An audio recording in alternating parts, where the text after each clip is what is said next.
Hello, welcome to the next session. We started with the performance. We started with by whom the performance has to be done, to whom, what, where. By whom?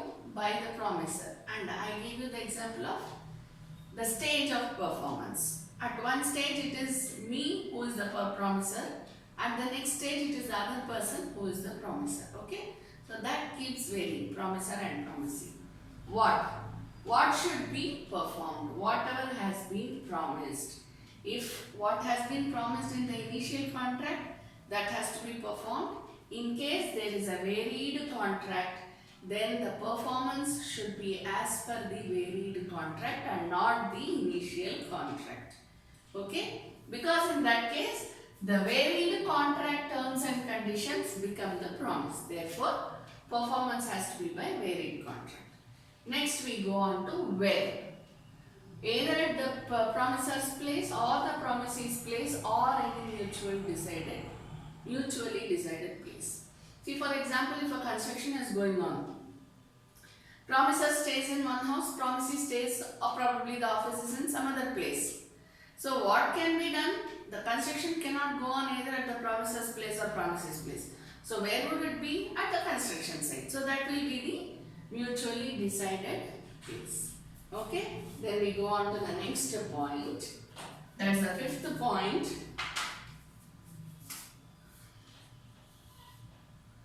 Fifth point is when. When should it be done?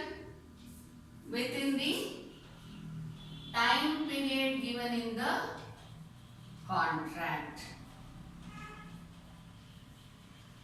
Within the time period mentioned in the contract, or in case of any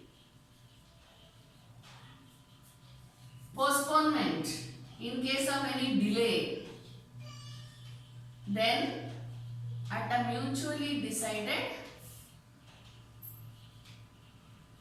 time. So when should it be? See, some of the contracts if you go through, it will be written, one paragraph will say that time is the essence of the contract. If it is given like that, then the contract is based upon the time period. See, partnership, you have partnership. If you, I'm sorry, if you go to the Indian Partnership Act, you have partnership at will, or partnership for 1 year, or purpose-based partnerships. Again, partnership deed is a contract, right? So if we are looking at it as a time period, then time period would be the within the time period the contract has to be done. So time is the essence of the contract. Or in case of any delay, there would be at a mutually decided time. See, now when we are doing this point, what I would like to remember, or rather remind you, is about the various interferences. See, for example, we read some of the interferences in tort also, in contract also, right? Basically, it is given in the tort. From tort, when we look at it, when we come to the breach part of it, then we can look at all these things. So, what would be the delay? The cause of delay should always be beyond the control of the party. Beyond the control of the party. Which party would this be? The party who is currently performing the contract. Clear? So when we say time period is the essence of the contract, and in case of any delay, then a mutually decided time. How should that delay be caused? Beyond the control of the party. If it is within the control of the proper party, obviously it would amount to breach. Understand? So when should it be done? Within the time period, or if there is a delay, within that time period. We have seen in mutually, when we are looking at the contract or the tort, whatever it is, we see various types of interferences. Chain of events, right? So when we are looking at duty of care, that is where that occurs, right? So duty of care, then breach of duty of care, consequence of the breach of duty of care. It comes under the topic negligence. Am I right? So there what all do you read? See, when you are reading one act, just don't go on with that particular act. You have to see where the basis lies. Clear? Now when you are looking at this, when I say delay, you say beyond the control of the party. In tort, what do we have? We have the chain of events. When we take up the negligence topic in tort, when does negligence occur? When there is a duty of care. Then there is a breach of duty of care. Then there is the consequence of breach of duty of care. See, when we are looking at the remedies for breach, we will again get into this. I am just giving you an indication about it. Okay.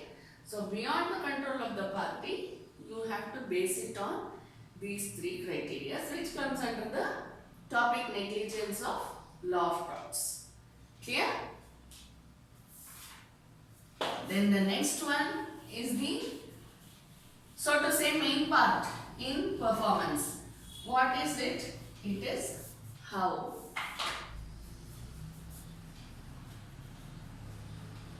How. This is the sixth one. How means what? In what manner should it be performed? Manner of performance.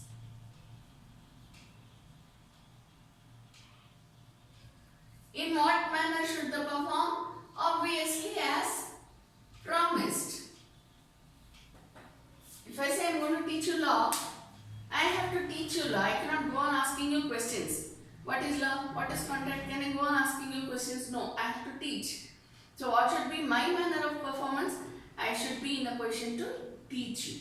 Right? So same way when we are talking about performance, how should the performance be? It should be as promised. If I have promised to pay 5 lakhs to the contractor, then what should be the manner of performance? I have to pay 5 lakhs. If I have told him I will give you the 5 lakhs in installments, then I should give it in installments. He will be very happy if I give it at one go.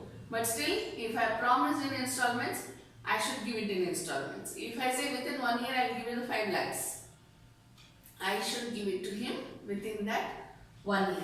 So how should the manner of performance be? As promised. But again you remember the marriage contract which we read some time back.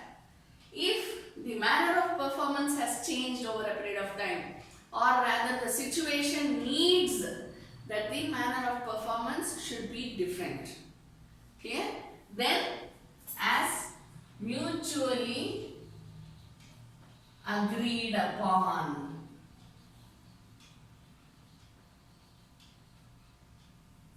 If the manner of performance according to the situation has to change, then it would be mutually agreed upon.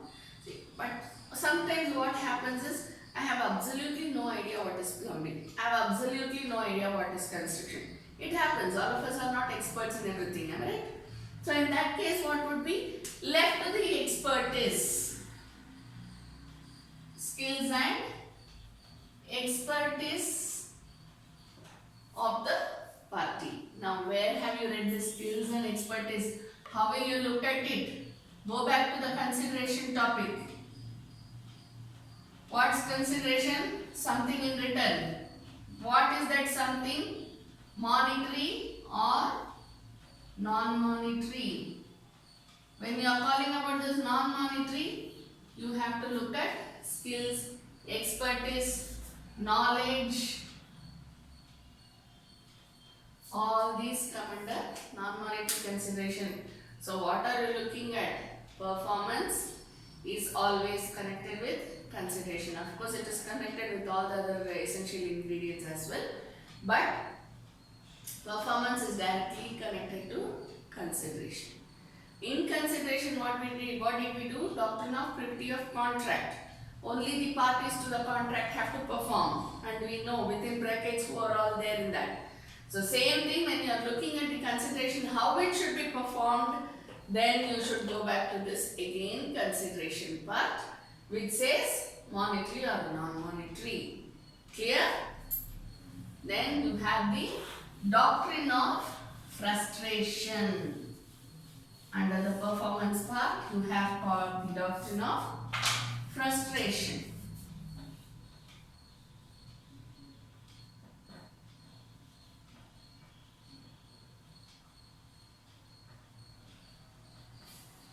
What's frustration? When we don't get what we want, we get frustrated. That is frustration. Same thing goes with contract act also. When something that we are not expecting happens, or when we are expecting something it doesn't happen, either way. What we don't expect happens, or what we expect doesn't happen, then it comes under doctrine of frustration. Again we go back to the, which one?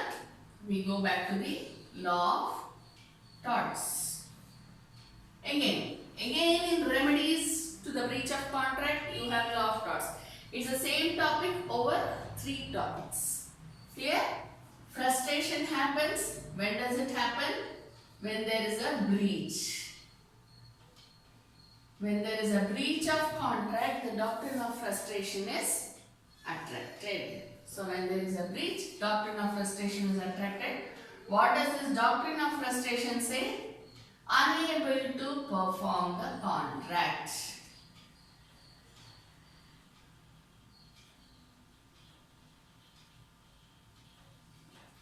See, when you are talking about performance, you should remember one thing.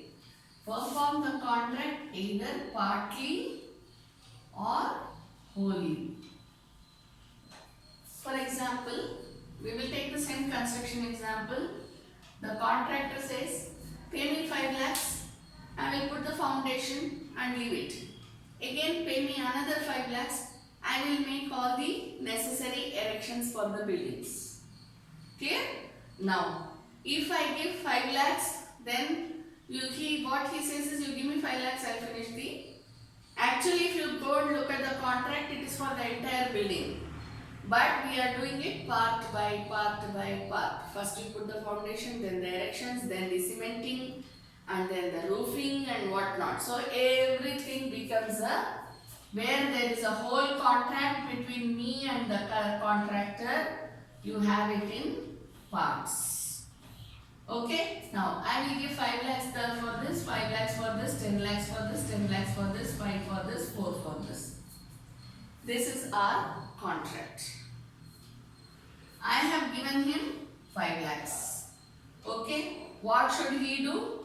He should finish this stage. Actually, if you go to see, this is a part of the whole contract. But when he does not finish this, then also I have a right to sue. No doubt it's a whole contract, okay? But I have given him 5 lakhs and he has not done the work which is necessary for 5 lakhs. So I get a right to sue.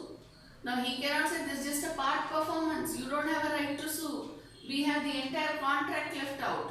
He cannot talk like this. Why?